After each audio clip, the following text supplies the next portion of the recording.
acá, al público que se ha conectado. Es muy importante ver que hay gente interesada en estos temas. También, por supuesto, agradezco en nombre de la Cátedra de Semiótica de los Medios. Ustedes saben que este es un teórico abierto intercátedras. Nuestra cátedra de Semiótica de los Medios y la Cátedra de Tecnologías Educativas. Así que agradezco a su titular, Mariana Landau, a nuestra adjunta, Marilena Vitonte, que son quienes han escrito y coordinado el trabajo de otra gente también de este libro, Aprender en la Universidad las prácticas educativas académicas en el escenario post-digital. También agradezco, por supuesto, a nuestros invitados tan especiales, tan importantes, José Luis Fernández, aquí presente, y Carlos Escolari, desde la Universidad Pompeu Fabra. También agradezco a la carrera de Ciencias de la Comunicación y a la Asociación Argentina de Semiótica que han acompañado esta actividad. Antes de entrar, quería decir unas breves palabras sobre el paro docente universitario que estamos llevando adelante desde hoy martes hasta el sábado. Simplemente ya los alumnos y todas las personas que están acá saben cuál es nuestra opinión. Simplemente decir mi ley, cumplí la ley, mi ley, cumplí las leyes, la ley de emergencia en discapacidad, la ley de financiamiento universitario.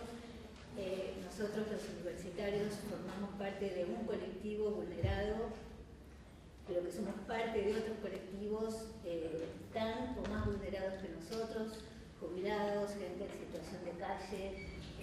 Hoy estamos justamente, la excusa para esta reunión y algo para celebrar es la presentación de un libro, justamente el libro es el medio de comunicación sobre el cual prácticamente desde 1200 en adelante se ha basado la educación universitaria, que justamente en este momento está como ante un umbral, creo que todos acá coincidimos en que estamos viviendo en una especie de umbral antropológico, que estamos como en un balcón ante una nueva cultura, y que tiene mucho que ver justamente con la tecnología digital, con la digitalización y con el último avatar de esa tecnología, que son las IAs generativas. Entonces acá, valientemente, Mariana, Marilena y todos quienes escribieron este libro se han propuesto pensar cómo hibridarnos, que de hecho lo estamos, pero de una manera virtuosa, con las IAs generativas en el ámbito universitario, ¿verdad? En la materia de semiótica de los medios, este año incluimos 2 libros y yo me quedé pensando que un libro se me representaba como luminoso, de hecho la tapa es clara, es amarilla, que es El infinito en un junco, de Irene Vallejos, una doctora española cuyo libro trata sobre los libros. O sea, el infinito en un junco es todo lo que cabe en el junco, que es el papiro, el pergamino, el papel, la pantalla. El infinito de la creación humana, de la imaginación, tanto de los relatos como de las teorías, todo eso que hemos ido construyendo como humanidad y que debemos preservar. Así que un libro que mira hacia el pasado, El infinito en un junco, y después el otro libro que es de Benazaria y Penisi, que es La inteligencia artificial no piensa, el cerebro tampoco. Y me permito retomar algunas contraposiciones que aparecen en el libro entre el funcionar y el existir de los organismos vivos, entre los cuales nosotros somos organismos vivos humanos, mamíferos pensantes, mamíferos parlantes, mamíferos escribientes, mamíferos productores de imágenes y sonido, etc. Entre la hibridación virtuosa, como les decía, a la que no podemos escapar, es decir, no podemos escapar a la hibridación. El tema es si es virtuosa o no lo es. Y por otro lado, la amenaza cierta, creo yo, de una colonización de la inteligencia artificial, en el sentido no de un escenario como Terminator, sino en en el sentido de que nuestros posibles, los posibles humanos, vayan, los posibles de los organismos vivos, y en nuestro caso de los humanos, vayan formateándose, acomodándose, acoplándose a la lógica de la máquina, que es una lógica discretizante, que es diferente de la nuestra, por lo tanto, abandonando de alguna manera la totalidad de lo que significa ser humano. Por eso la idea del cerebro no piensa, porque el cerebro no piensa en el sentido de que no es un órgano que secreta pensamientos, sino que uno piensa con el cuerpo entero. Entonces, la idea de este humano, como decía Verón, un cerebro, 5 sentidos, una sinestesia, es de esa manera que pensamos.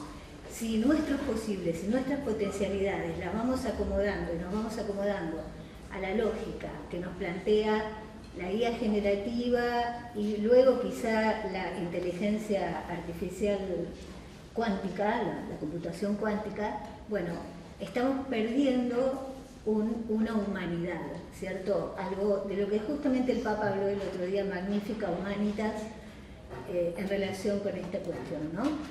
Y bueno, termino con una lista: Fahrenheit 451, Crónicas Marcianas, El Hombre Ilustrado, Vendrán Lluvias Suaves, Milenio, Congreso de Futurología, Solaris, los superjuguetes duran todo el verano, Sueñan los androides con ovejas eléctricas, Yo Robot, 2001, Alien, Blade Runner, Terminator, Matrix, Elysium, El Juego de Ender, Trascender, Ex Machina, Blade Runner 2048, Westworld, Devs, El Problema de los Tres Cuerpos, Black Mirror. O sea, son todas relatos, cuentos, novelas, películas que han formateado, por lo menos en mi biblioteca, mi filmoteca, que ha formateado mi idea del futuro, un futuro que ya llegó. El tema es qué hacemos con ese futuro que ya llegó. Cada uno tendrá su propio conjunto de relatos que de alguna manera prefiguraron este futuro presente que estamos viviendo. Y bueno, simplemente, como se darán cuenta, estoy pensando más en general, no solamente en qué hacemos en el ámbito universitario, que por supuesto es importante, y es importante para nosotros porque somos trabajadores del ámbito universitario, sino qué hacemos en el planeta, los humanos, con las tecnologías, ¿sí? Que todas tienen un costo material, además, un costo en tierra, en agua, en clima, etc.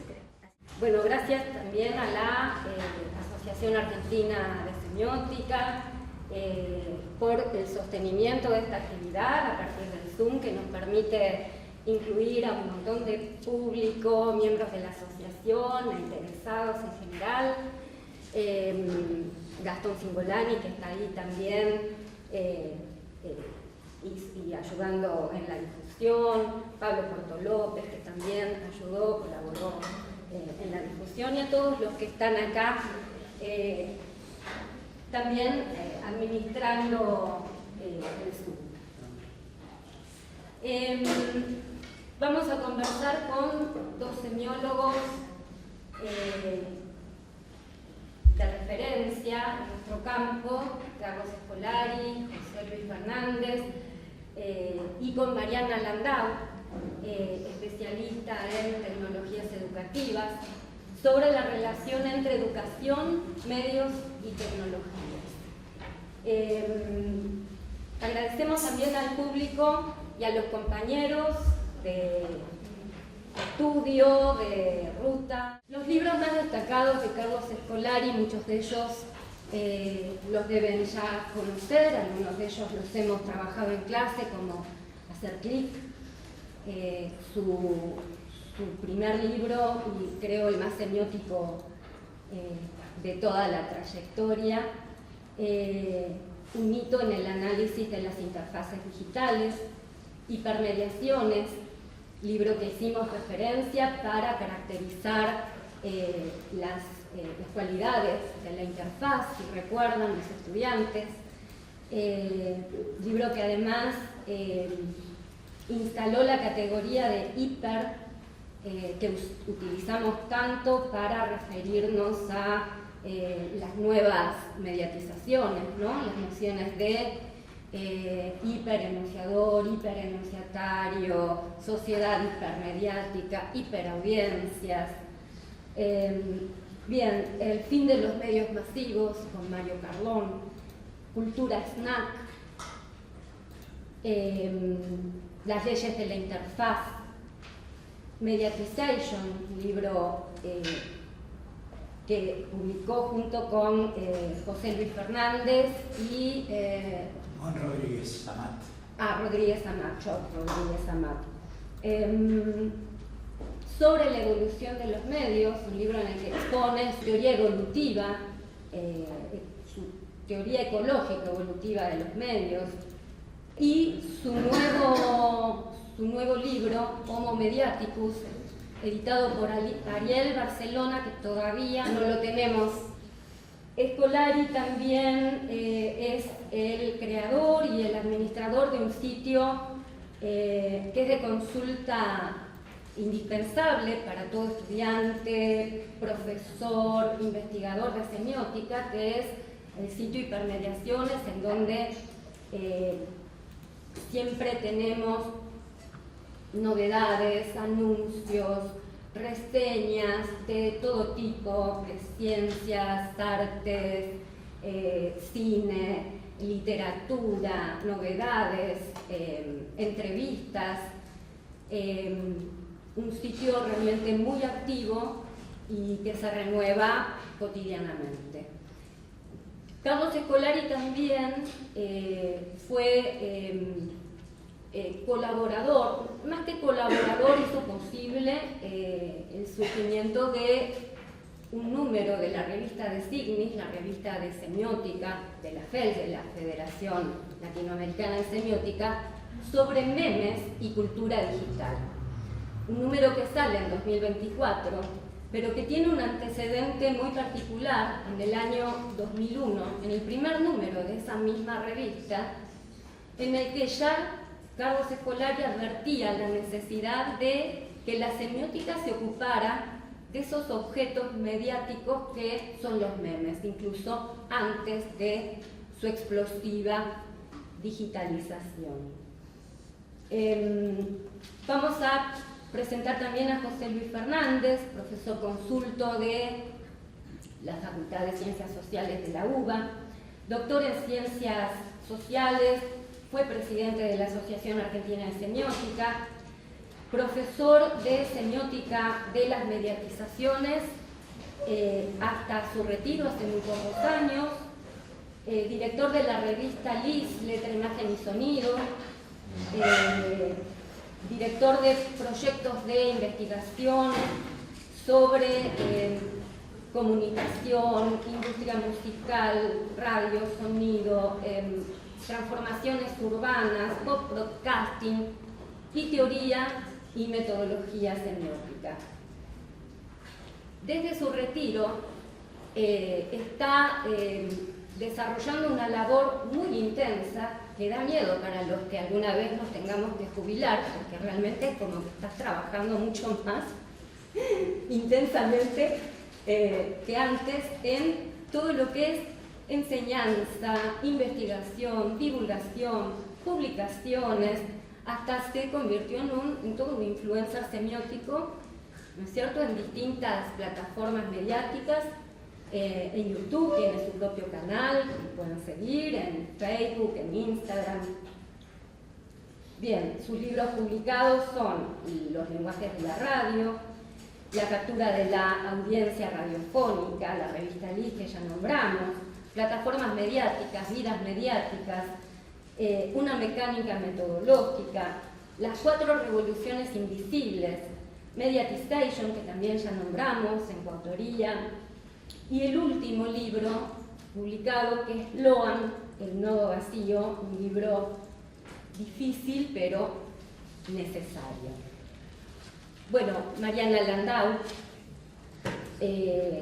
licenciada en Ciencias de la Educación por la Facultad de Filosofía y Letras de la UBA, magíster en Análisis del Discurso de la misma universidad, especialista en Educación, Comunicación, Tecnologías y Museos, titular de la Cátedra de Tecnologías Educativas, con la que estamos desarrollando esta actividad. Docente de Teoría de la Enseñanza y Aprendizaje Virtual de la USAL, también en el doctorado de Educación y Medios de la USAM, directora del UGASTIT, Prácticas Académicas en el Nivel Superior, Aproximaciones Sociosemióticas y Sociomateriales, desde donde estamos participando varias cátedras para implementar un sondeo que yo ya les comenté a mis estudiantes sobre las prácticas que están desarrollando estudiantes y también docentes con respecto al uso de la inteligencia artificial generativa. Algunas publicaciones de Mariana Landau son Investigaciones y Políticas Educativas en Argentina, en coautoría, La Escuela en la Sociedad de Redes, también con otros autores, Tecnologías en el Aula, Museos y Escuelas Conectados, los museos en la enseñanza a nivel superior, y Aprender en la Universidad, las prácticas educativas académicas en el escenario postdigital que estamos presentando hoy. Bueno, muchas gracias a los autores del libro, que algunos están aquí presentes, otros están conectados y otros se presentaron ya a través del videito que pasamos al inicio.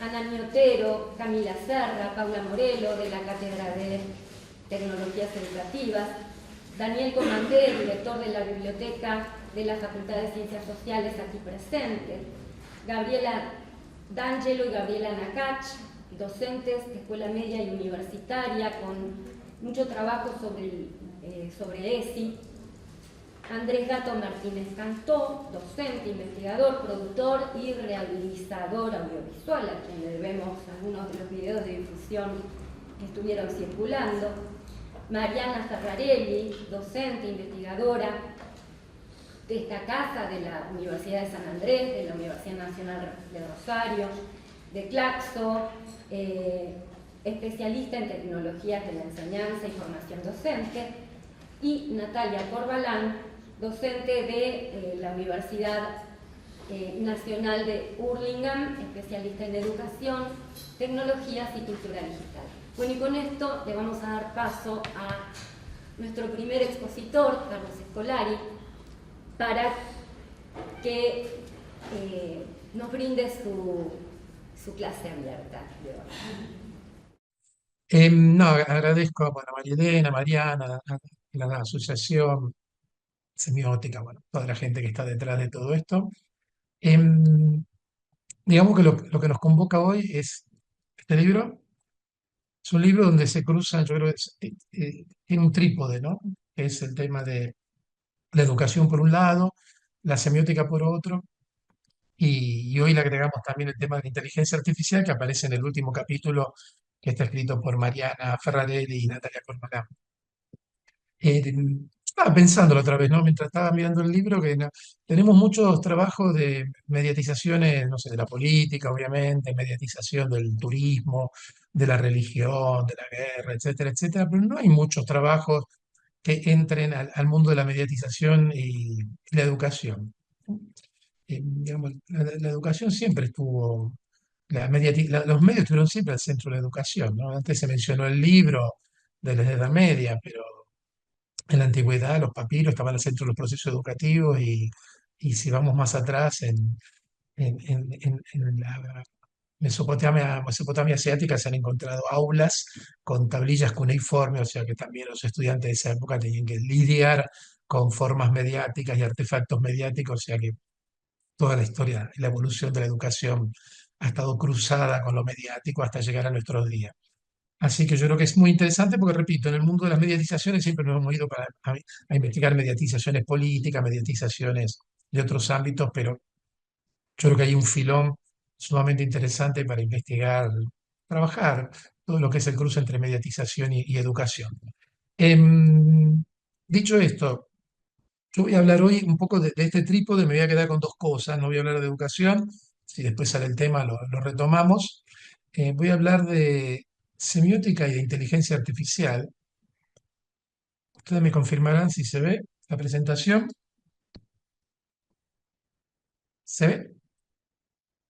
Sí, Carlos, se ve. Bueno, gracias.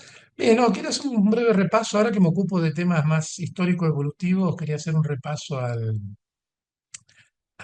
cómo han sido las relaciones entre este objeto, que son las inteligencias artificiales, siempre he dicho en plural, como corresponde. Yo creo que hablar en singular y decir la inteligencia artificial nos remite a todas esas sagas de la ciencia ficción que se mencionaron anteriormente, donde las inteligencias artificiales o la inteligencia artificial quería destruir al Homo sapiens y eliminarnos, ¿no? Es decir, la inteligencia artificial nos remite a The Matrix, a Skynet, nos remite a toda una serie, a toda una tradición narrativa totalmente apocalíptica, ¿no? Hay pocos robots buenos en la ciencia ficción. Y yo creo que buena parte de esta mirada apocalíptica que hoy tenemos, o que hay, que prevalece sobre la inteligencia artificial, yo creo que en realidad está muy lastrada, ¿no? Tiene un lastre muy fuerte por la ciencia ficción del siglo XX, ¿no? Es un debate.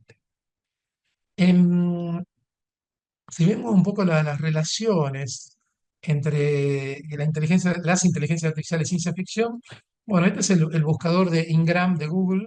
Eh, Sabemos que Google ha escaneado buena parte de los libros que había dando vuelta por el planeta, entonces está muy bueno si uno quiere hacer ciertas búsquedas, identificar los temas de moda, identificar un poco la popularidad de ciertos temas.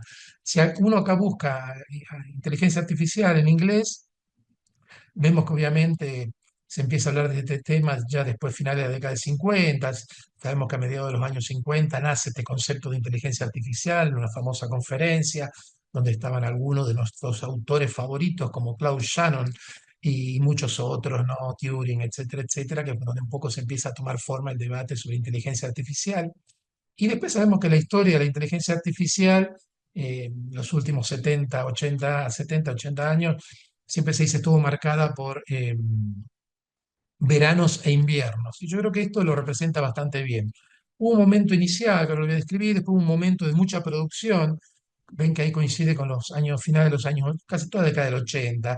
Y después cae, ¿no? Como que el tema de la inteligencia artificial pasó de moda. Cuando digo pasó de moda, no es quizá la mejor fórmula. Digamos que hubo menos inversión y menos innovación.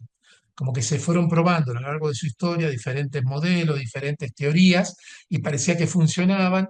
Ahí entraba el dinero, ahí entraba toda la actividad de investigación. Después se veía que ese modelo, ese paradigma no funcionaba y venía el invierno donde se cortaba la inversión. La inversión seguramente en la década del 90 pasó a la web, pasó a otras tecnologías. Y después vemos que obviamente después ya del 2010 se da toda una confluencia, ¿no? Entre lo que eran las redes neuronales, el Big Data, sobre todo, ¿no? Acá es muy importante el Big Data, que es lo que permite entrenar las inteligencias artificiales hasta llegar a este verano, que es un verano muy caliente, que es el que estamos viviendo exactamente ahora, ¿no? Si profundizamos un poquito más en los modelos, lo que tenemos es esto, ¿no? Hubo una primera época dorada, siempre se la conoce como los años dorados, que era el principio, que había mucha ilusión, y ahí se pensaba que la inteligencia artificial había que construirla con modelos simbólicos. Pensemos, el mito quizás que no viene de esa época es la máquina para jugar al ajedrez, que era un mito mucho más antiguo, ¿no? Esto de construir máquinas que jugaran al ajedrez, porque se veía el ajedrez como la cosa más complicada, más lógica, más racional, ¿no?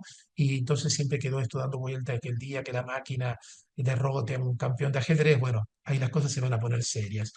Se creía en ese momento que había que entrenar a esta máquina, o hacerla funcionar de manera totalmente racional, diríamos formal, siguiendo la lógica formal. Esto obviamente fracasó estrepitosamente porque si hay algo menos que no funciona racionalmente del cerebro humano. Entonces, bueno, hubo un periodo de invierno y después ya en los 80 aparecen los modelos representacionales. Está en la época de oro del MIT, de Marvin Minsky, Johnson Laird, digamos, se empieza a investigar el cerebro, se dice, bueno, el cerebro funciona a través de modelos mentales, entonces, bueno, si yo quiero tener una máquina inteligente, tengo que explicarle, tengo que meterle esos modelos mentales dentro de la máquina para que la máquina actúe en consecuencia, ¿no? Acá es muy interesante, yo quiero hablar de semiótica e inteligencia artificial, pero vamos a ver que la investigación semiótica se vincula totalmente con las ciencias cognitivas.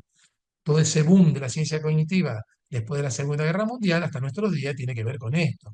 O sea, se trataba de investigar cómo funciona el cerebro para poder construir un cerebro artificial. Entonces ahí tenemos una doble cadena entrelazada, como si fuera el ADN, ¿no? Entre la investigación en los departamentos de computación de inteligencia artificial y la investigación de las ciencias cognitivas. Los modelos representacionales tuvieron su veranito y después se demostró que las máquinas tampoco alcanzaban a funcionar de esa manera. Y en los 80-90 aparece el modelo conexionista, que es muy interesante porque retoma un poco la metáfora de las neuronas, pero es otra cosa en realidad.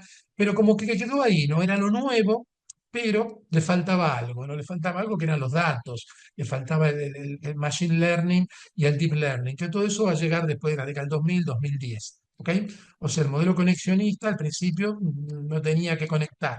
Cuando llegaron los datos y se desarrollaron toda una serie de tecnologías mucho más recientes, asistimos a este boom, que es el tercer verano caliente de la inteligencia artificial, con un boom de publicaciones y obviamente un boom de atracción de capital, y hasta el Papa escribe sobre las inteligencias artificiales, ¿no? Se habla de métodos medio mixtos o in between ahora. Bien, em, si vamos a ver los cruces de camino con la semiótica, bueno, yo creo que hay un cruce original. Como ya dije, Shannon era parte de todo este grupo de científicos que se juntaron en Dartmouth, creo que en el año 53-54, que da inicio a toda la teoría e investigación sobre inteligencia artificial. En ese momento se discutían diferentes cosas, pero bueno, digamos que el componente de Shannon de la teoría matemática de la información estaba sumamente presente en, en esa reflexión, ¿no? Shannon era parte digamos, uno de los componentes fundamentales de los grandes teóricos de la inteligencia artificial. Toda su teoría de la información obviamente brindaba las bases, ¿no? Para el funcionamiento de todo lo que vino después. Pero claro, más o menos en la misma época, Jacobson se apropia del modelo de los ingenieros y lo introduce en la lingüística. Digamos que este es un poco el éxito de un modelo, de un paradigma, ¿no? Así como hoy hablamos mucho de complejidad, en esa época el modelo hegemónico era la teoría de la información, todo era reducible a ceros y unos, ¿no? Y Jacobson, bueno, de una manera creativa, tomó ese modelo y lo transformó en las funciones del lenguaje. Esto después en los años ya 60, 70 fue bastante criticado, ¿no? En la semiótica francesa había gente que decía, bueno, lo tomaba con pinzas, todo esto, porque justamente cuestionaba esta forma tan lineal de lo que sería el proceso de semiótico, ¿no? Pero bueno, otro ámbito que toma el modelo de Shannon es la genética, ¿no? Si se habla de códigos genéticos, porque tomaron el concepto de código desde la teoría de la información. O sea, era una teoría muy de moda, muy, diría, hegemónica, la teoría de la información, y un poco como el cortaplumas del ejército suizo, servía un poco para todo. Si seguimos el recorrido de la semiótica, bueno, esta idea de la comunicación como una flecha, ya a principios de la década del 60 se empieza a abandonar. En Italia estaba un semiólogo muy famoso, Ferruccio Rosilandi, que ya a principios de los 60 él criticaba el modelo de Shannon. Decía que la comunicación no era un paquete postal que uno metía algo adentro, lo empaquetaba, lo enviaba y otra persona, Mercado Libre, abría la caja y salía lo mismo. Él decía que nunca coincidía eso, y ya en esa época él empieza a cuestionar esta lectura del proceso de comunicación. Si nos vamos a los años 70, bueno, Humberto Eco al principio adhería al modelo de Shannon, él cruza todo eso con el pensamiento estructuralista, pero ya Humberto Eco a finales de los 60 se mete en la filosofía de Charles Peirce, y ya en los 70 eh, empieza a dar los primeros pasos para abandonar esa primera semiología tan vinculada al concepto de signo. Estaba también vinculada a esta idea de emisor, flecha, receptor, al concepto de código. Y sabemos que Humberto Eco, ya el Lector in Fábulas del 79, él ya presenta un modelo que se dedica después a perfeccionar, expandir a partir de los años 80 y ya en los 90, se pone a discutir con los filósofos del lenguaje sobre estos temas. Humberto Eco es el que un poco lleva adelante este pasaje de una semiología basada en el signo, una semiótica basada en el texto, abandona el concepto de código o de diccionario, donde un elemento corresponde con el otro, y lo lleva al terreno de la enciclopedia, ¿no? Un modelo más reticular, y obviamente todo su modelo sobre ver el texto como un lugar de conflicto, ya no es una flecha que va de un lugar a otro, sino el texto como donde dos flechas se enfrentan, que es la estrategia del autor y la estrategia del lector, ¿no?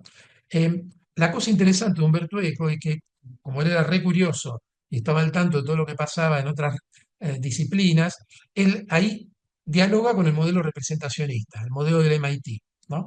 Que estaba muy de moda en esa época. O sea, la gente que investigaba inteligencia artificial o ciencias cognitivas había elaborado el modelo representacionista. Humberto Eco lo toma y lo acopla a su teoría interpretativa. Cuando Humberto Eco dice, nosotros aplicamos guiones, ¿no? Sceneggiatura, dice en italiano, en realidad estaba hablando de los conceptos de Minsky, de Abelson y toda una serie de autores que trabajaban el concepto de script o de frame, ¿no? De marco también. Humberto Eco le agrega el concepto de enciclopedia como todo este disco duro de marcos mentales que nosotros tenemos, ¿no? Y él, bueno, digamos que en eso le vino bien, en los años 70, incorporar. En eso Humberto Eco era bastante pragmático. Hubo otros semióticos, por ejemplo, bueno, su gran interlocutor en Bolonia, Paulo Fabri, que siempre le cuestionaron todo esto. Fabri era semiótico puro y le cuestionaba a Eco, ¿por qué te fuiste a buscar a ciencias cognitivas ciertas cosas, ¿no? Como que Fabri, siendo muy greimassiano, tenía esta idea de que, bueno, no hay que salirse del texto, ¿no? Y Humberto Eco, en cambio, se va del texto, ¿no? Para construir su teoría interpretativa, se va del texto y se mete en la discusión de las ciencias cognitivas e incorpora conceptos de guión, frame, etcétera, etcétera. Estos eran los debates que había en la década del 80 y un poco más allá también entre los grandes semióticos de Bolonia. Claro, si seguimos adelante con este recorrido, ¿por qué no hablar de Eliseo Verón? Que yo creo que acá entra a funcionar el modelo de la red, obviamente, la red infinita de la semiosis social, lo hemos citado infinidad de veces. Ya estamos mediados de la década del 80 y de ahí en adelante. Esto de pensar la semiosis como una red, un encadenamiento, ¿no? Incluso esta imagen que él recrea sigue siendo bastante lineal. En realidad, si pensamos la red de la semiosis social, sería este esquema superpuesto con cientos de esquemas similares donde todo se cruza, ¿no? Yo creo que si uno lo entiende mal, un poco lo que Verón tenía en mente era la complejidad de todos estos intercambios discursivos, ¿no? El momento de la producción, circulación, reconocimiento, en realidad son como fotos a alta velocidad que uno toma para congelar algo que está permanentemente mutando, transformándose. Quizá en ese sentido, bueno, la visión de Eliseo estaba muy cerca de la de Lodman, ¿no? De ver la cultura justamente como la semiosfera, justamente esto, ¿no? Una gran trama de procesos de interpretación, reinterpretación, de traducción, diríamos también. Eh, pero bueno, yo creo que esta idea de la red es sumamente interesante. Relaciones entre semiótica e inteligencia artificial. Menciono un par de cositas más. En el año 88, la famosa revista Semiótica, en ese momento creo que ya estaba dirigida, creo que Marcel Danessy de Canadá, y saca un número monográfico sobre inteligencia artificial. ¿Bien? Habla de un giro de inteligencia artificial en el título del primer artículo, ¿no? Un turn en semiótica y ciencia. Bueno, es un primer acercamiento a ese tema. Pensemos que en esa época las IA todavía no se hablaba de conexionismo prácticamente, estaba el modelo cognitivo, era el modelo representacionista, o quizá empezaba a ser cuestionado el modelo representacionista, y después había gente, algunos artículos que nos reenvían al modelo anterior, que era el enfoque más de los signos, el enfoque más formal, ¿no? Si se quiere, de la primerísima inteligencia artificial. Después la semiótica, digamos, ¿verdad? No se ha ocupado mucho de estos temas, sí la relación con las ciencias cognitivas, pero un poco que no entró en todo el debate de la inteligencia artificial hasta que, obviamente, después del 30 de noviembre de 2022, el día que OpenAI libera el ChatGPT y Argentina le gana a Polonia 2-0 en Qatar, ese día cambió el mundo, entonces, bueno, todo el mundo nos hemos puesto a investigar, a leer, a escribir sobre inteligencias artificiales. Dentro de todo lo que ha salido, por ejemplo, se ha movido rápido nuestro amigo y colega Massimo Leone con todo el grupo de Turín, de Italia, y ya sacaron en el 2023 un primer libro de semiótica e inteligencia artificiales, y donde, bueno, pues han salido muchas otras cosas y van saliendo. Yo creo que en ese sentido la semiótica no es ajena a toda esta gran movida. Yo creo que, bueno, si replanteamos el esquema anterior, se pueden establecer ciertas fases, diríamos, que corresponden entre lo que fue el desarrollo de la semiótica y el desarrollo de las inteligencias artificiales y de las ciencias cognitivas, ¿no? Eh, ahí hay, yo creo, una gran resonancia entre lo que Humberto Eco retoma de los modelos representacionales, digamos que ahí había una gran sintonía entre la investigación semiótica o semiocognitiva y lo que pasaba en el mundo de la inteligencia artificial. Y después, claro, no es casual que entre los 80 y 90 en las ciencias cognitivas aparece el modelo conexionista, la gente que investiga inteligencia artificial empieza a trabajar el conexionismo también. Hay un libro muy interesante de Varela, publicado justamente por Gedisa también, en la misma colección El mamífero parlante, y Verón aporta la red de la semiosis social. No nos olvidemos que ya a finales de los 80, los 90, Bruno Latour, que se había formado con Greimas en la Francia de los 80, entre la sociología y la semiótica, igual que Verón, eh, Bruno Latour empieza a hablar de la teoría del actor red. Y si pensamos la primera versión de la teoría del actor red, él hablaba de actante en concepto de la semiótica. O sea que como que empieza a tomar forma, diría Foucault, una nueva episteme basada en el concepto de red, ¿no? Y bueno, si llegamos hasta el día de hoy, yo creo, bueno, después de la semiótica textocéntrica, que era muy de los 80, y yo creo que hoy estamos en un ámbito muy de sociosemiótica, salvando distancia, porque lo que se puede llegar a entender en Italia es sociosemiótica, quizá diferente a lo que se entiende en Argentina, ahí habría que afinar los vocabularios, y estamos en un momento en que la semiótica, como todas muchas otras disciplinas, está haciendo intervenciones, ¿no? Vuelvo para atrás. Em, Sabemos que Humberto Eco decía que hay una semiótica general, que era muy cercana a la filosofía del lenguaje, que se ocupaba de las grandes cuestiones, de la producción del sentido y la interpretación, y después Humberto Eco decía que hay semióticas aplicadas, ¿no? La semiótica de la publicidad, la semiótica del cine, de la fotografía, del videojuego, del teatro, semiótica del, no sé, podemos pensar una semiótica aplicada a las inteligencias artificiales. Yo creo que sí. Yo creo que las inteligencias artificiales están pidiendo a gritos intervenciones semióticas.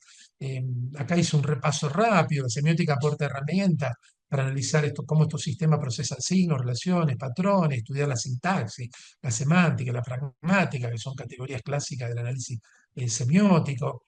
Estudiar la producción discursiva, la circulación, el reconocimiento. Yo creo que el machine learning podría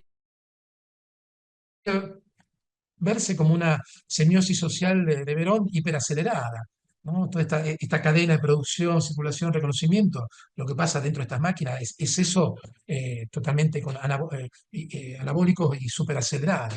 O sea, dentro de estas máquinas, la fase de entrenamiento y también de uso permanente es una red de procesos interactivos de producción y reconocimiento. Sin embargo, claro, tenemos este gran debate, ¿no? Las IA no interpretan como los humanos, buscan correlaciones estadísticas, similitudes, patrones. Yo creo que Humberto Eco diría que no alcanzan a nivel de la interpretación semántica o ni crítica plena, ¿no? Él hablaba siempre de la actividad presemiótica o protosemiótica. Quizás, no sé si esta categoría encajaría, pero bueno, lo interesante es que el funcionamiento de estas máquinas nos lleva a repensar hoy cómo funciona el cerebro humano. Ya no estamos en la fase de que el cerebro humano, hay que investigar el cerebro para entender cómo funciona y poder reproducirlo, sino que las máquinas hoy nos están sorprendiendo por las cosas que hacen y nos llevan a repensar. Incluso hay gente que se cuestiona hoy si no es que nosotros también funcionamos de manera estadística como el ChatGPT y los modelos de lenguaje. Y después, bueno, también, bueno, todo el tema del prompting se puede ver como una práctica enunciativa. Cuando yo le digo a un GPT, ahora eres un experto en gastronomía, bueno, explícale esta cosa a un niño de 10 años. Bueno, estoy jugando, estoy construyendo enunciatarios y enunciadores. También ahí hay una dimensión semiótica interesante de análisis. Y después una cuestión que a mí me interesa mucho, que es ver estas inteligencias artificiales como máquinas de traducción. Aquí podemos recuperar lo de Jacobson, él hablaba de traducción intralingüística, interlingüística, intersemiótica. Cuando nosotros le pedimos a una IA que genere una imagen a partir de un texto o que genere una canción, un suno, a partir de un prompt, eso para Jacobson sería una traducción intersemiótica. O sea que yo creo que también dentro del ámbito de la semiótica tenemos todo un set de categorías que nos vendrían bien para entender todo esto. También, obviamente, tenemos el tema de las alucinaciones, que no sé si daría para interpretarlas como sobreinterpretaciones, diría Eco, o directamente malas traducciones hechas por esta máquina. Bien, este era un poco el panorama que quería plantearles. Gracias y seguimos la conversación.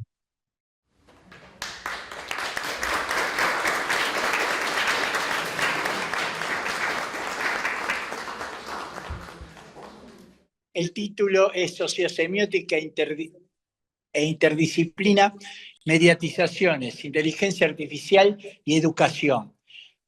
Siempre después que hablo junto a Carlos, que nos toca bastante, muchas veces soy su chofer cuando lo llevo, cuando tiene presentaciones acá,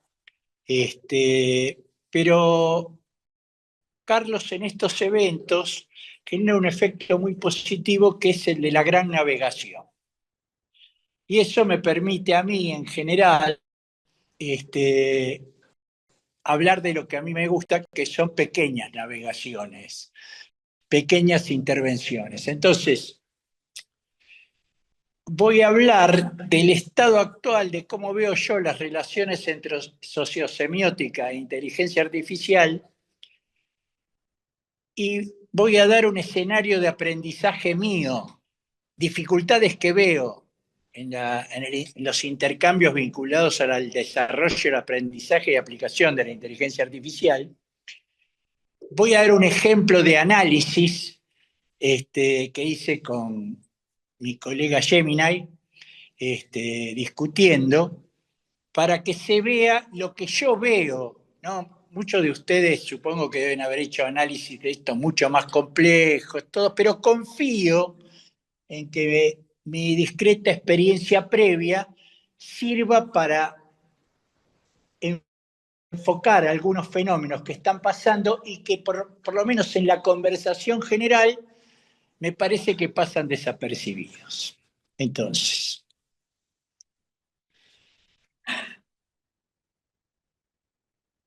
en el escenario postdigital, porque parto del libro, aunque voy a hablar de consecuencias del escenario que describe el libro, el estudio de las mediatizaciones pone en juego cada vez más todo lo sociocultural. Ese sueño que teníamos que nos íbamos a especializar en un medio, éramos especialistas en televisión, en cine, bueno, en literatura, todo eso se viene disolviendo desde el momento que yo llamo post-broadcasting y de privilegio o presencia fuerte de lo plataformico. En el estudio de las mediatizaciones y lo sociocultural, noto que hay una especie de urgencia que nos lleva a la lista de novedades sin que se registren estados. Entonces, ahora, muchas veces, por eso las grandes navegaciones de gente como Carlos nos sirven a situar que estamos trabajando sobre fenómenos que tienen un largo recorrido. Después estamos discutiendo bastante, ¿dónde empieza lo importante de ese largo recorrido? ¿Si en la primer caverna o a partir de la imprenta pasa algo con las mediatizaciones de otra escala? Y a partir de ahí empiezan esas mediatizaciones que nos traen a esta etapa de la modernidad. Pero yo noto que aparece la inteligencia artificial y nos olvidamos de la memética. Aparece la memética y nos olvidamos de la realidad virtual. Aparece la realidad virtual y así, por lo menos esto viene desde el videoclip en la década del 80. Que cada 2 años hay un tema que si no hablas pareces un viejo. Yo en los 80 era mucho más joven que ahora, no me van a creer, pero ya parecía viejo, cuando decía, ¿para qué esto viene? Bien. Y estamos en un momento de movida fundacional y neoterminológica. Con esto Carlos fastidia bastante, publicó hace poco un artículo sobre conceptos zombies. O sea, hay una tensión entre los que defienden los campos previos y los que pretenden todos los días crear un campo nuevo. Entonces estamos todo el tiempo teniendo que aprender nuevos términos, que además se pone muy dramático cuando somos distintas disciplinas que convergemos a estudiar, por ejemplo, la inteligencia artificial, y cada uno viene inventando sus nuevos términos. Por ejemplo, yo estoy trabajando en 2 equipos de investigación y dirigiendo un par de tesis que son todos proyectos en los que yo aprendo. En algunos dirijo más, en otros dirijo menos, pero yo estoy en proceso de aprendizaje. Entonces, discusiones que tuve últimamente con amigos, gente que trabaja conmigo, donde yo soy importante, digamos, ¿no? Como un ser humano casi. Cosas que me discutieron. No se dice más inteligencia artificial generativa, se dice solo inteligencia artificial. Cagaste. Quedaste viejo si decís generativa. No se dice data sciences, es data science. Hay una sola ciencia de datos. Vos preguntás, che, pero esto y esto es diferente. No importa. Una cosa, bien. Y otra que estuve así discutiendo para el libro que estoy publicando, de pronto mi colega, que lo conozco hace 20 años, me dice, me aclara, así mirándome a los ojos con tono furioso. Facebook no es una red social. Yo vengo escribiendo que no son redes sociales, que son plataformas, que algunas tienen redes, que otras no tienen redes o tienen redes muy diferentes entre sí. Pero entonces estamos así, en un momento de que todo está por hacerse. Bueno, el intento de esta presentación, me sirve lo de Carlos, para que vean que no soy el único loco. Supongo que todos los que están trabajando. Y estamos cada vez más en equipos interdisciplinarios grandes. Entonces yo en la Universidad 3 de Febrero codirijo, que me pusieron, no dirijo nada, estoy ahí. Trabajamos con un colega que viene trabajando conmigo hace rato, que está presentando su tesis de maestría ahora, que hablamos nuestro idioma. Un sociólogo cuantitativista que dirige, que espero que me esté escuchando, que dirige, y un grupo de sociólogos, pero ya formados en programación y en datos. Las conversaciones son hermosas. Todos llevamos gráficos, nadie entiende nada.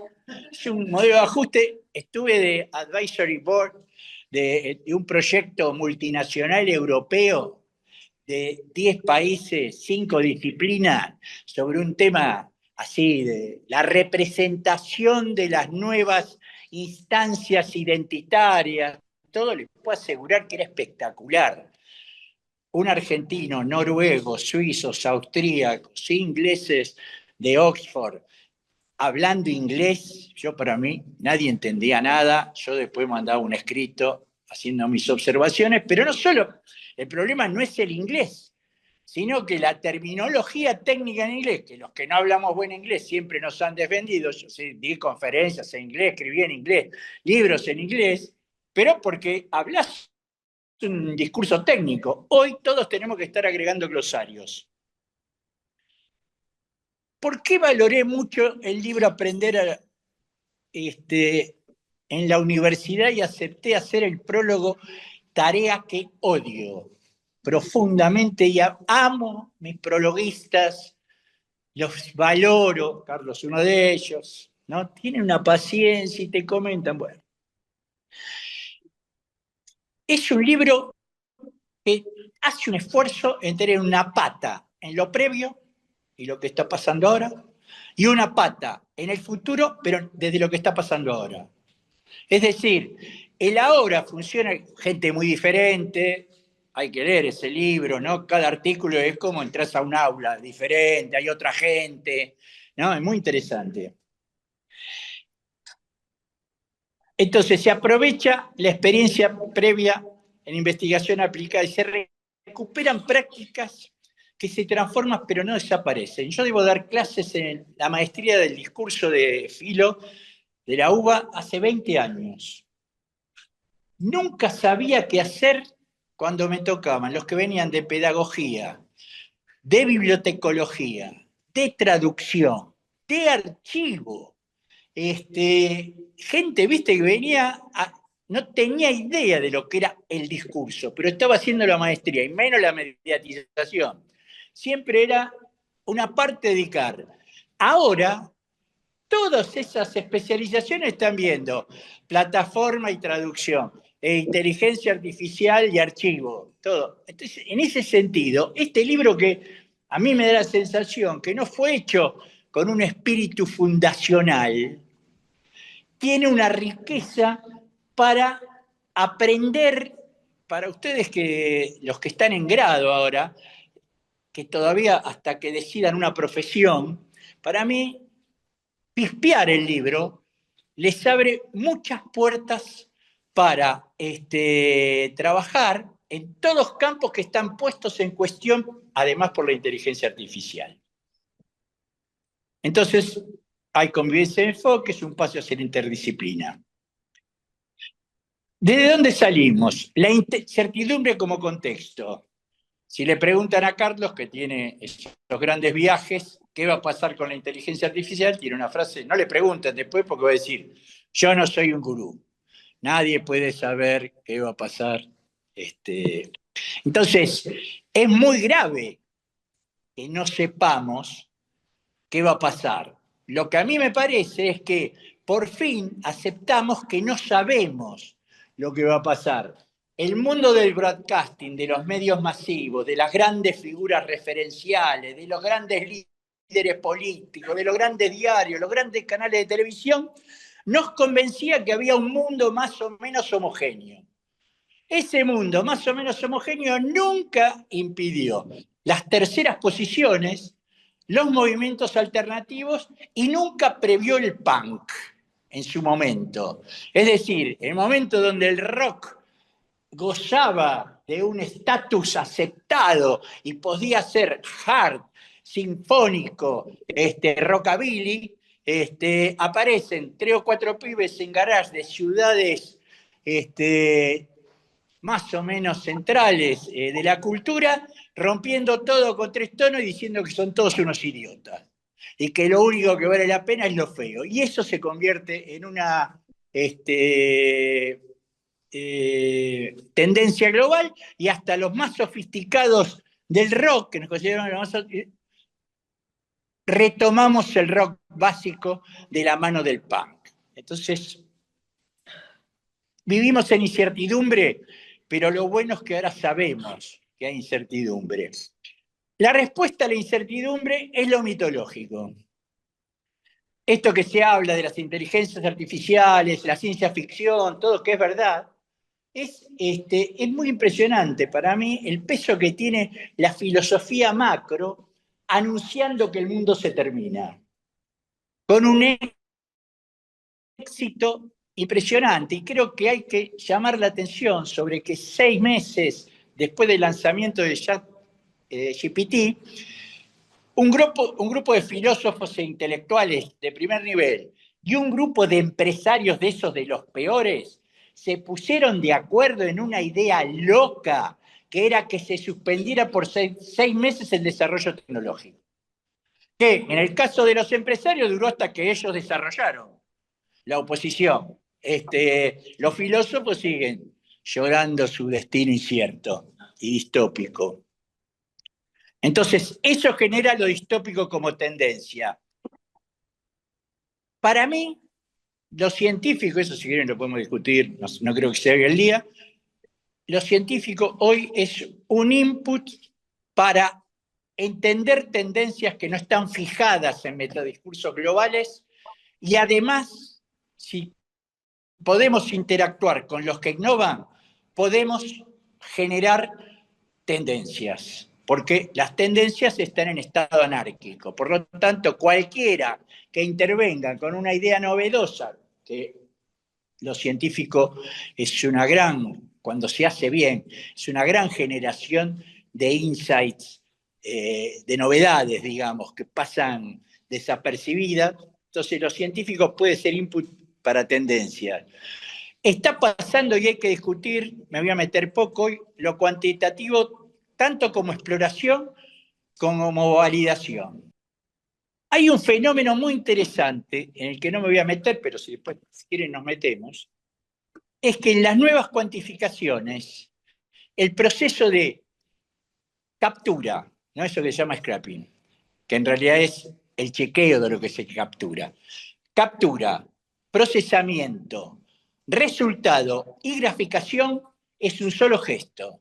Es decir, fijamos un campo en una base de datos con una aplicación, la aplicación se mete en esos datos, los captura, los combina y saca un output, y es un output en general gráfico. Y unos resultados muy interesantes de esa graficación. Yo hice mucha investigación cuantitativa pre-datos, vos si hacías un gráfico que no se entendía, los que estaban mirando y más si te habían pagado, te decían, apaga todo, tomátela. Vos ponés un gráfico para que no haga falta leer. Ahora, yo dirijo tesis sobre tema de datos y los tesistas me traen los datos y dicen, mirá qué lindo gráfico. Y yo digo, ¿qué significa? Y esto salió de comer, ¿y dónde está? ¿No? Entonces, ahí hay un punto donde los que hacemos análisis del discurso y quali tenemos un punto para trabajar, disolver ese fenómeno, es algo que, sobre lo que estoy trabajando y en mis últimos libros ya está sugerido. Yo creo que la colaboración hombre-máquina, que viene desde hace mucho, creo que en el cuadro que hace Carlos, bueno, hombre-máquina hace rato, pero desde el 50 la automatización, la robótica, ¿no? Se viene desarrollando. Creo que hay que pensar en respuestas de hombre-máquina de modo operativo y se está haciendo. Para mí es algo revolucionario, eso iba a decir al principio, el hecho de que para mí la inteligencia artificial es la primer tecnología que se aplica a la educación por sobre las opiniones distópicas. Y no veo que se apliquen loca o integradamente. Todo lo que están aplicando dice, ojo, a ver cómo es. Y se está aplicando para producción de contenido, para evaluación, para criterios de trabajos prácticos, para que lo usen los alumnos. Y se está aplicando, yo dirijo, hago un taller de tesis en Lomas, una maestría de comunicación, y hay proyectos de investigar cómo está funcionando la aplicación de la inteligencia artificial en las escuelas secundarias del Loma de Zamora sumergido o en la Universidad de Chilecito. Es decir, no es algo, por decir así, de la élite, ¿no? De una universidad, un aula, una cátedra, no. Yo creo que es un nivel de madurez con la inteligencia artificial. Nuestra civilización, por primera vez, diría, al menos desde la televisión, como algo central, pierde el miedo y la fobia por las novedades tecnológicas aplicadas a sus intercambios discursivos. Para mí lo metodológico es el único camino para enfrentar el aceleracionismo. No es verdad que las metodologías viejas son para los fenómenos viejos y que cada fenómeno nuevo requiere una metodología nueva. Sobre esto hemos discutido mucho con Carlos. Yo lo que digo es que yo atravesé el postestructuralismo, lo fractal, la teoría de los juegos, etcétera, la teoría de las catástrofes, y todos generaron interesantes work in progress. Sería bueno para aplicar para esto la teoría de las catástrofes, entonces te tenés que aprender la teoría de las catástrofes, después cuando llegás al momento decís, no, mejor acá hago un análisis enunciativo y zafo, algo aprendí. Digo análisis enunciativo porque yo creo, y supongo que en esta cátedra es algo medio provocador, creo que es uno de los campos que están en crisis. Pero lo digo como, en principio, bien. Entonces, para mí lo que está pasando es sociométrica e inteligencia artificial de todo lo que dijo Carlos en el aspecto interdisciplina, lo que estamos haciendo hoy. Yo creo que las inteligencias artificiales, bueno, que estamos en proceso de definición, como proceso nuevo, ¿no? Yo para mí, los productos de la inteligencia artificial son mediatizaciones. Es decir, son fenómenos discursivos que tienen componente de dispositivos técnicos, por lo menos como lo defino yo. Componentes de dispositivos técnicos, capturan fenómenos genéricos estilísticos y sirven para los más diversos usos. Toda mediatización puede ser definida con esas tres series que tienen una vida relativamente independiente y que van convergiendo. Bien. Para mí hay 3 funcionamientos que hay que tener en cuenta de la inteligencia artificial. Vieron que yo estoy más en lo que hacemos, o lo que hago yo, digamos, ¿no? Primero, hay un mundo de prompteos más contenidos, es decir, la inteligencia artificial nos hace meternos en ese mundo que antes, en otras mediatizaciones, estaba en los guiones, los briefs, esos metadiscursos previos. Y una advertencia sobre la capacidad de la inteligencia artificial, no lo traje hoy porque no quería ser muy largo, yo hago largo cualquier cosa, pero una de las tareas básicas en la semiótica, lo que tenemos experiencia, dijo, meme, ¿qué es un meme? Primeras definiciones, ¿no? Entonces, prompteo, yo me estaba por poner a hacer una primera clasificación de prompteos. Y resulta que yo con mi Gemini acordé, en un momento preguntó, ¿cómo querés que sean mis respuestas? ¿No? Me pidió un prompt más preciso. Yo dije, quiero que seas un estudiante de postdoc muy formado, que yo te estoy dirigiendo tu trabajo de postdoc, donde los dos sabemos mucho, pero los dos tenemos que aprender. Y vos me tenés que dar no solo lo que vos investigás, sino información para que yo use. Nunca un tesista así. Respetuoso, alegre, entusiasmado con cada discusión. Lo tenés que parar, no me elogies, trabajá. ¿No se entiende? Esto les digo. Bien. Entonces le pregunto, ¿te están clasificando los pronteos? Impresionante. 5 tipos con ejemplos, variables internas, todo. Chequeo con mi equipo, ¿no? Che, ustedes tienen una clasificación de pronteos mejor que esta. Tiene zonas grises, fue la respuesta, que es una buena respuesta. Siempre que digan frente a algo que investigó alguien que tiene zonas grises, ustedes quedan como que entendieron todo y además ya se le está ocurriendo lo siguiente. Pero esa función que teníamos los semióticos como militancia central de devolverle a la sociedad su propia práctica. Señora, la telenovela que ve usted es esto, tiene estas características. Primer capítulo, ¿no? Pero todos nuestros artículos son así. Y ustedes miran, ¿no? Bien. Eso lo van a hacer los estudiantes de postdoc virtuales. Y te lo van a hacer bárbaro, porque uno nunca puede ver toda esa producción que está digitalizada, todos los trabajos que están digitalizados a lo que accede el Machine Learning. Entonces, bien. Entonces yo creo que hay que diferenciar. El prompteo es una actividad metadiscursiva, programática, de diseño, de interacción con la máquina. El producto es contenido. Eso se llama contenido, que para nosotros son sistemas de intercambio discursivo. Y eso para mí es lo primero.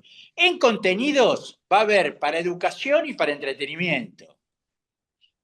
Generando enunciadores híbridos que se va a poner en evidencia. Vieron que hay toda una cosa, es lo que me mandás. ¿Es todo inteligencia artificial o es todo, o hay un componente humano? Es cuando uno hacía, que no era un fotógrafo profesional, y hacías una buena foto y te preguntaban, ¿con qué cámara la hiciste?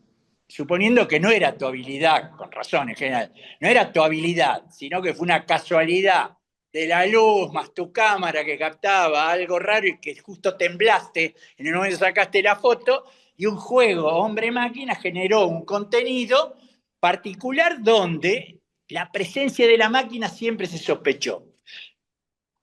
Dije, gran etapa imprenta, gran etapa lo fotográfico y lo inicial. ¿Por qué son grandes etapas? Porque atraviesan el conjunto de la mediatización, la disciplina, no es solo un tipo de contenido. Entonces, el tema de los enunciadores híbridos está puesto en la escena conflicto con la teoría de la enunciación. Nos lleva a experiencias y aprendizajes. Es inevitable. No creo, salvo para ciertas prácticas rituales o de entretenimiento básico, no creo que nos levantemos a la mañana y pongamos en juego un prompt para que la inteligencia artificial trabaje y haga algo.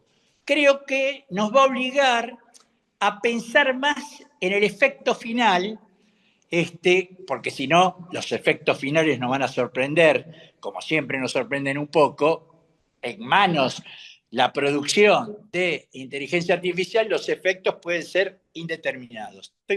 No me falta mucho, ¿eh? Bueno, combinaciones de acervo, archivo, eso por un lado. Otro problema son las robotizaciones, que están en el centro de las preocupaciones. ¿No? Lo que preocupa, ¿por qué preocupa perder un puesto de trabajo? Porque ese puesto de trabajo lo va a hacer una máquina.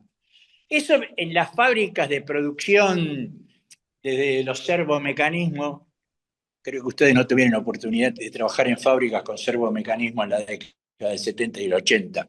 Pero en la década del 70 y el 80 ya a una máquina que ocupaba un piso le cambiaba 2 tarjetas con circuitos integrados y la máquina hacía diferentes funciones. Y solo cada tanto el humano tenía que intervenir para alguna corrección. Entonces, pero digo, estado actual de la robótica, que tiene que ver con los procesos de captura, las redes neuronales, lo cognitivo,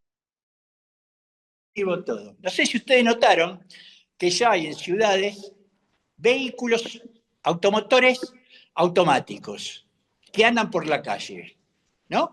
Hay algunos conflictos, pero parece, en cambio, hay poco humanoide caminando por la calle, yo diría que nada. Son re simpáticos, están en el escenario, están en escenarios controlados como ferias de robótica, donde nadie se le ocurre romper un robot, chocarlo, robarle un brazo, ¿no? Porque es un ambiente ritual, como religioso. ¿Por qué no puede haber o van retrasada la robótica humanoide con respecto a la robótica industrial o automotriz? Porque el escenario callejero, que es la vida social no tan reglada, es de una complejidad que todavía los procedimientos de captura y procesamiento no pueden hacer eso que hacemos por la calle. Viene alguien y uno dice, ¿me asusta o no me asusta? ¿Me gusta o no me gusta? ¿Es como yo o no es como yo? Esos planteos que son claves estudiados por la microsociología, les recomiendo Isaac Joseph, el libro El transeúnte y el espacio urbano, un discípulo de Goffman. Eso es muy difícil de capturar y procesar. El hecho, te distraes caminando con el teléfono y te la pusiste. No es, o sea, caminar, andar en bicicleta, son tareas muy complejas porque es la calle y la vereda. Piensa que se tiene que inventar la bicisenda para que, ¿no? Te subís a una bicicleta, le pones y soñás que te lleves, si es una bicicleta eléctrica. Bien. Y el tercer campo es el de la investigación de la semiótica. Lo que hacemos nosotros. Lo lamento, los que están acá de paso porque están haciendo el grado. Viste, cada materia es como una burbuja que te metes y lo único que existe es la semiótica, salvo esos pequeños momentos interdisciplinarios. Te metes en periodismo y todo el mundo es periodismo, ¿viste? Si querés decir ficción y dice, pará, que eso es una frontera. Bien. Entonces, ¿qué pasa? Yo creo que lo que está pasando es que, aunque no nos demos cuenta, vivimos en tensión, fenómenos quali y fenómenos quanti, que por su parte son campos completamente escindidos, paralelos. Tienen objetivos, roles, terminologías, metodologías, técnicas, modos de conversación y de enseñanza diferentes. Ese es para mí el desafío y lo que sería el núcleo de mi preocupación actual y de lo que traigo acá, y ver cómo se va procesando. ¿Cuál es la situación? Lo que yo llamo circulaciones hojaldradas. Digamos, este es el modelo de Mario Carlón de circulación transmedia, que las cosas pasan de una plataforma a un medio masivo, un medio pasivo de la plataforma. Yo lo trabajo combinado con el modelo de retomas que trabajaron, creo que esta misma cátedra del Coto y Mirta Varela, y con la noción de circuitos de Amparo Rocha, porque son el modelo de Mario genera un efecto que es parte de la verdad, que vos vas avanzando. Primero se publica una cosa, hay una respuesta, pasa otra cosa, todo. Él mismo tiene que ir amplificando diversidades de respuesta. Pero además, para mí, para entender en qué sistema de intercambio uno está incluido, todo el tiempo tiene que ver de dónde viene. Es decir, el efecto retoma es un efecto estructural. Y además, la política, el turismo, la música, constantemente tienen que volver a lo territorial. Entonces, el mundo platformico no se entiende si no se entienden sus circuitos. Así como no se entiende el mundo platformico si no se entienden sus relaciones con los medios masivos, ¿no? Eso que llamo post-broadcasting. El otro modelo, que yo llamo arborescente, que es, vos tirás un posteo que tiene medianamente existencia. Ese posteo que lo tomé para una mecánica metodológica es un posteo originalmente de Pisitelli, tipo importante, que hace un posteo sobre un robot, Aneca, muy humanoide, con muchas expresiones, lo cual genera una explosión de posteos. Entonces hay posteos que le responden a Pisitelli y desarrollan esa discusión. Algunos posteos que al observar, digamos, ¿no? Mirar, que tomaban un tema pero agregaban otros. Y algunos, como el sistema de producción y reconocimiento de Verón, vos tirás un posteo sobre robótica y alguien te contesta sobre el amor. Nunca me enamoraría de un robot. Es una respuesta, bueno, Pisitelli no dijo, un robot para enamorar. ¿Se entiende?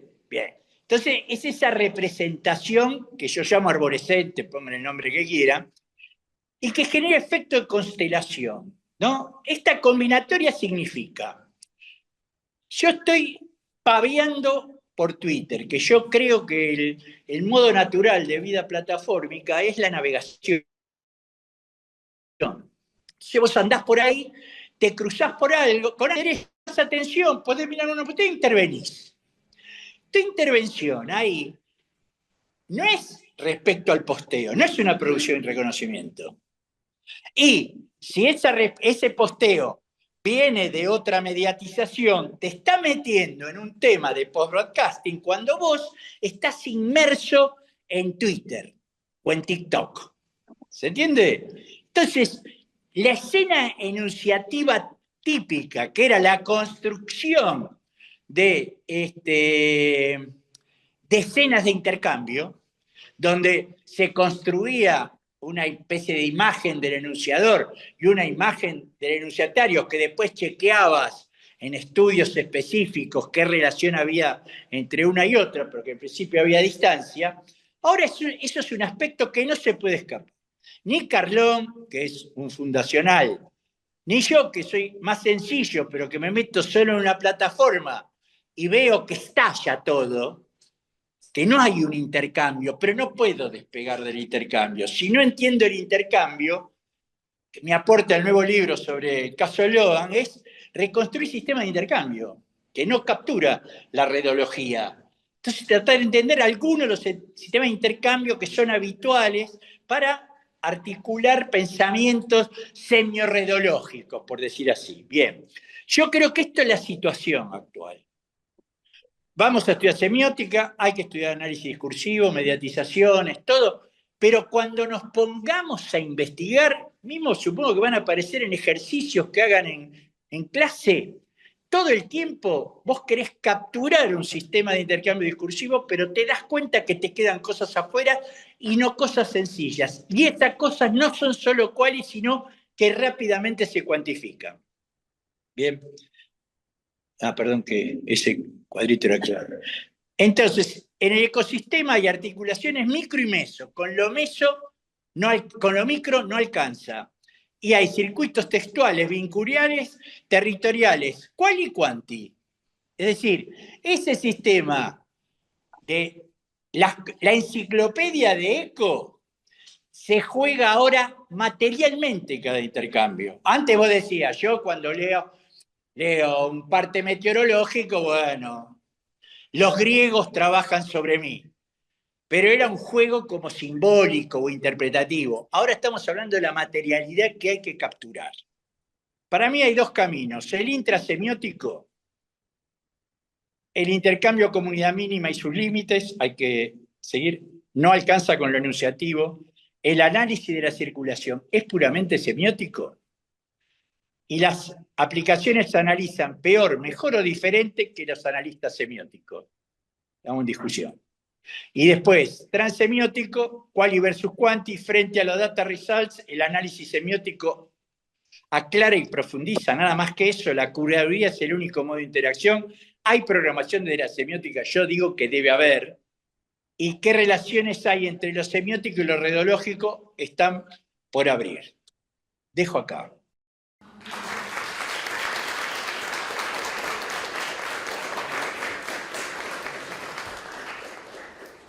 Yo soy Mariana Landau, soy profesora de tecnologías educativas y para mí es, por un lado, un honor estar acá compartiendo este panel de lujo con esta invitación y por otro lado es un placer, sobre todo ahora que las cosas técnicas están funcionando aún más, pero es un placer porque hace mucho tiempo que busco construir espacios de diálogo entre cátedras. Me parece que esa imagen de un docente frente a alumnos, únicamente esa representación que tenemos de la universidad, de un docente hablando a alumnos, sin ver el trasfondo de lo que sucede atrás, empobrece. Y un poco el libro parte de ese lugar, ¿no? Este libro parte de, bueno, de lo que implicó la pandemia y las redefiniciones de la pandemia, y parte de ese lugar de poder construir imágenes diferentes a ese modelo broadcasting, porque ya estamos en el post-broadcasting, como dice José Luis. Y por eso fue una invitación a construir teóricamente y a la vez a narrar las experiencias. Y es un libro que sale de la carrera de comunicación porque todos los autores son graduados o docentes de la carrera de comunicación, menos Daniel, que es el director de la biblioteca. Y como muy bien lo comprendió José Luis, afortunadamente, tiene una metáfora espacial, ¿sí? La idea de que, a ver, el libro tiene un índice que, que empieza con una experiencia, digamos, con nuestro trabajo sobre la definición de prácticas académicas, luego sobre un capítulo de María Elena sobre la clase, otro sobre materiales didácticos conmigo. Después hay una segunda parte de estas experiencias, de esta conceptualización de las experiencias. Y estas experiencias empiezan con una experiencia en la secundaria superior, después pasan a una experiencia de salida a los museos, la biblioteca, los medios audiovisuales y la inteligencia artificial. Entonces, una de las preguntas es, este libro fue escrito hace un año atrás, con un ideal de actualidad, una actualidad que se va transformando, ¿sí? Entonces, una posible redefinición del libro sería poner en primer lugar, a la inteligencia artificial y ver cómo ha atravesado los otros lugares. Pero defiendo el orden del libro, ¿sí? Porque el capítulo de Gabriela y Camila empieza poniendo en primer lugar el cuerpo, ¿sí? Y si retomamos la definición de Eliseo Verón, de museo como medio de comunicación cuya significación tiene que ver con ese cuerpo en el espacio, ¿no? Que se construye sentido con ese cuerpo en el espacio, hay una invitación al cuerpo lector a deambular por distintos lugares, ¿sí? Ese cuerpo sale de excursión a un museo, va a la biblioteca. En la biblioteca le cuentan que hay un proceso de transformación, que la digitalización ha generado que esas funciones vinculadas a la gestión de la información sean reconfiguradas en plataformas, repositorios y bases de datos, pero que las funciones se han renovado, pero que la biblioteca sigue teniendo un sentido.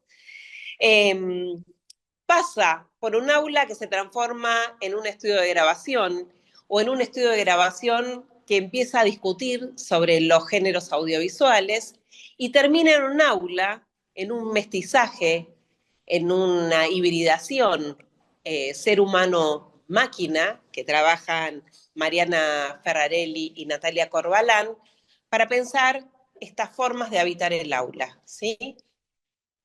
Y como no me perdonaría Mariana Mayo si hablo de la enseñanza universitaria y su didáctica en vivo, María Elena trabaja la clase didáctica, la clase virtual y el tutorial, y quizá tendríamos que agregar otro capítulo que tenga que ver con la clase híbrida, ¿no? Estos destinatarios que son estudiantes, pero también son profesionales, académicos del campo de la semiótica, del campo de la educación, que están presentes y están remotos, y que quizá algún día aparezca un robot acá también dando clase, ¿no? No sabemos qué pasa en el futuro, pero estas clases híbridas como una nueva forma, una forma ya presente, de pensar la enseñanza. Y en estos momentos donde hay tantos cuestionamientos y tantas preguntas acerca de la universidad, esta presentación es un ejercicio de relectura.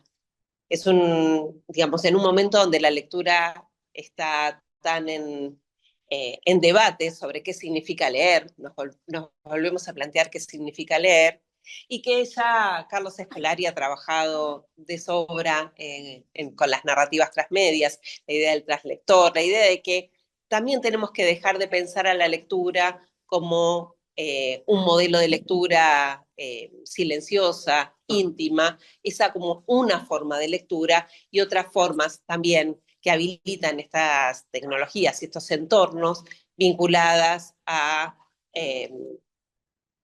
nuevas formas de diálogo, de pensar conjuntamente con otros. Entonces, bueno, muchas gracias por la invitación.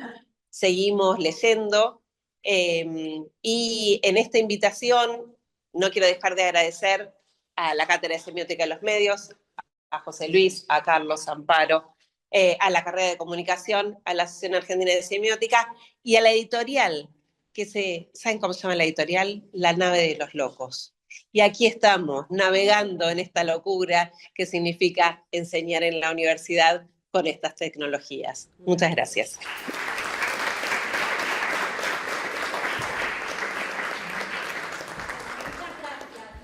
Muchas gracias a los que vinieron de otras cátedras y instituciones, y bueno, aprovechen los últimos minutos. Jessica, ¿dónde se consigue el libro? Está la editorial afuera, con los libros impresos, así que quienes quieran, gracias por los comentarios. Y bueno, agradezco el espacio, me parece que también en el contexto del paro está muy bueno aprovechar esta instancia para formarnos como docentes, estudiantes también. Y bueno, me interesó muchísimo la propuesta, creo que me parece que la semiótica todavía tiene mucho por aportar. Me interesó mucho, como todos coincidían en lo metodológico, ¿no? Como la semiótica es una metodología que podemos seguir produciendo. Así que muy interesante, gracias.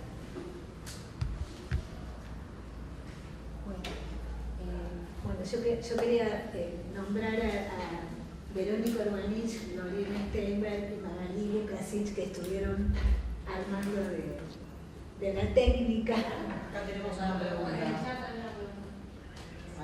¿Sí? Sí. Dice Gabriel, tengo una consulta sobre cómo ven que los modelos de las mediatizaciones y las experiencias de medios alternativos habilitan a pensar formas de abordar culturas de innovación. También sobre de qué manera la semiótica ayudaría a darle forma a los nuevos sentidos que emergen. Un minuto para responder. A ver quién toma la posta, no sé si está ahí. No, para mí lo de los medios alternativos es algo que excede los esfuerzos de los mainstream. A mí no me preocupa. Otra cosa es soñar que algo alternativo se va a convertir en una tendencia general. Que eso es un tema complejo en esta época. Cualquier cosa se puede convertir en tendencia general, pero la tasa de fracaso me parece que es altísima. Otro tema es que si tuviéramos observatorios que controlaran lo discursivo, es decir, que si fueran con herramiental semiótico, que no es fácil hacerlo, me parece que surgirían más posibilidades de evaluación, comparación e interpenetración entre distintos sistemas de intercambio. Muchas gracias. Bueno, hay una pregunta de Jimena Toy en el chat, que la voy a leer si me permiten, que referido a algo que dijo José Luis, que es, dice, retomando el tema del estudiante postdoc, cómo nos relacionamos como docentes, que debemos evaluarlos cuando construyen enunciadores híbridos en sus trabajos. Es un enunciador híbrido que escribió la tesis con el ChatGPT. Claro, Probablemente. Sí, antes lo escribían con los directores. Nosotros estamos publicando en inglés, y obviamente el control de alguna parte de la traducción y el control lingüístico lo hacemos con la máquina, y después, bueno, obviamente tratamos de darle el texto antes de enviarlo a un corrector humano que sepa inglés bien. Pero eso es, estar con la lupa mirando esas cosas, digamos, ya es parte del pasado, es imposible detectar cualquier uso de cualquiera de estas herramientas. Pero la normativa hoy va hacia un uso transparente, que hacer un artículo científico en una tesis doctoral o un documento que sea, y todo también para el periodismo. Se diga explícitamente qué modelo se utilizó, para qué se utilizó. Yo estamos tratando de enseñar esto en las aulas de grado y de posgrado.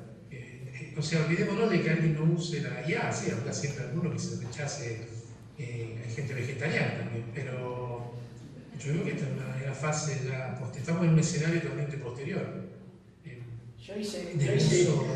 De uso de inteligencia artificial no solo para la parte de escritura, para procesar textos. Yo estoy trabajando con un par de colegas, estamos intentando armar modelos, probando obviamente, un modelo para automatizar el análisis del discurso. Y hace un año y medio, cuando al GPT le pedía que reconociera metáforas en un texto, era incapaz de hacerlo y lo hacía mal. En un año y medio los modelos han evolucionado muchísimo. Todavía no funcionan perfectamente, tienen problemas, pero si uno hoy lo entrena para detectar ciertas cosas en los discursos, lo detecta bastante bien. Y el índice de alucinación es muy bajo. Pero bueno, yo creo que estas herramientas tienen un poquito de tiempo, tienen 1000 días de vida, por lo menos desde que entramos a tocarlas. 1000 días, no es nada.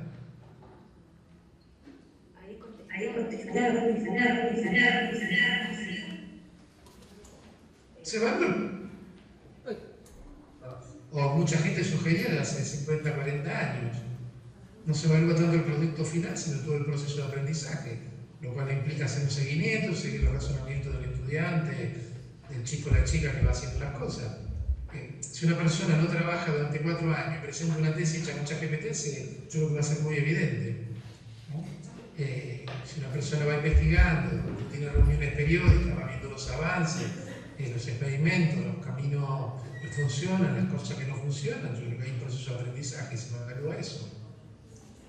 Sí, yo dije que di una consigna sencilla en el taller anual de tesis donde seguimos el desarrollo de cada trabajo. Que usen lo que quisieran inteligencia, que avisen, y si la usan y el resultado es malo, porque porque tiene errores de escritura, se rechaza directamente, no se corrige como si fuera hecho por el alumno. Después está la trampa que viene desde la academia de Pitágoras, seguramente. Resumo, se enseña con IA y se evalúa con IA. Está bien. Muy bien. Bueno, vamos a dar por terminada la actividad, ya estamos en horario. Muchas gracias a todos los participantes, gracias José Luis, gracias Carlos, gracias Gastón, gracias a todos los que acudieron para resolver cada uno de los problemas técnicos que se suscitaron. Y bueno, adelante.